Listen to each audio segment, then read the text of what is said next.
তোমার আপুর হাজব্যান্ড, বুঝতে পারলে? তুমি তো আমাকে আপু বলো নাকি?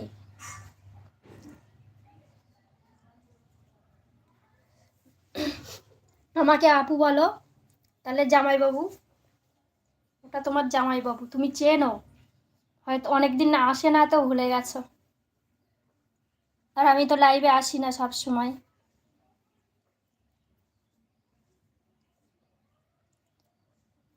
রানা ভাই, আসসালামু আলাইকুম। কেমন আছো রানা ভাই? গায়ের জ্বর কমেছে?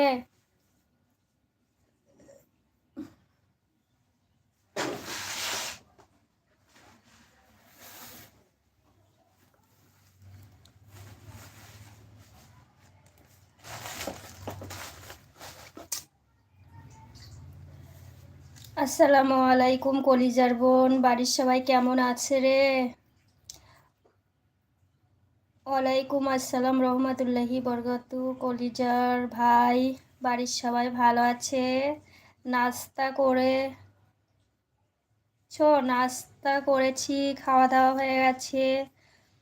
দুলাভাই ফোন দিয়েছিল, দুলাভাই তো লাইভে ছিল, চলে গেছে দুলাভাই। দুলাভাই ভালো আছে? হ্যাঁ, দুলাভাই ভালো আছে।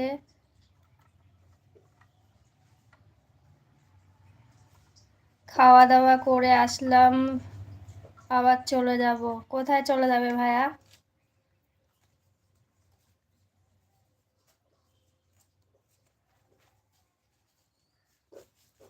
এই তো আল্লাহর রহমতে মোটামুটি ভালো আছি।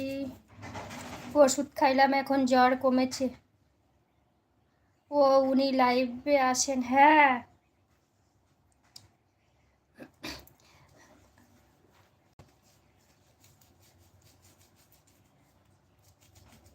দেখো, বন্ধু করা আছে, তোমাকে বন্ধু করেছে দেখো। তোমার জামাইবাবু তোমাকে বন্ধু করে রেখেছে, কৌশিক।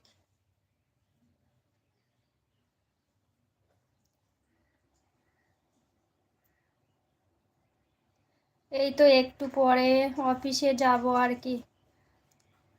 রানা ভাই চেনে? তুমি চেনো না? তুমি চেনো, তুমি হয়তো ভুলে গেছো।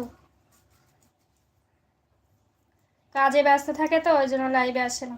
আমি,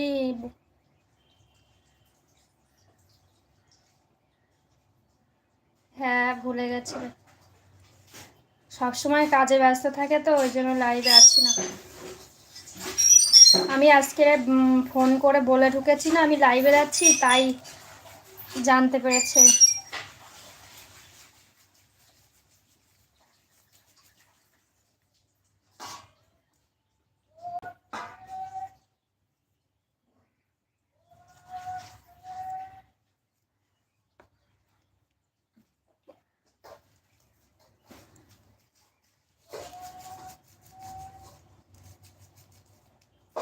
কলকাতায়।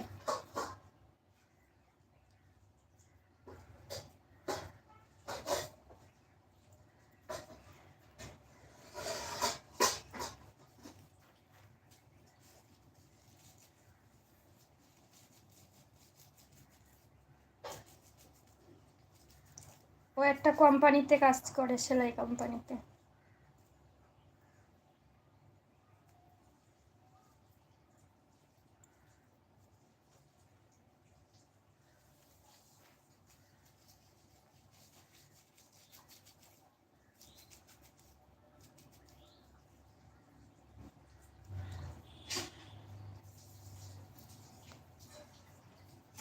আমার আবার গায়ে জ্বর আসছে, 100 ডিগ্রি জ্বর।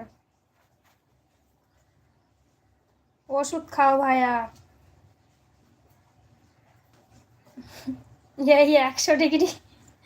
ভাগ্নে ভাগ্নি কোথায় গেছে? সবাই বাড়িতে আছে ভাইয়া।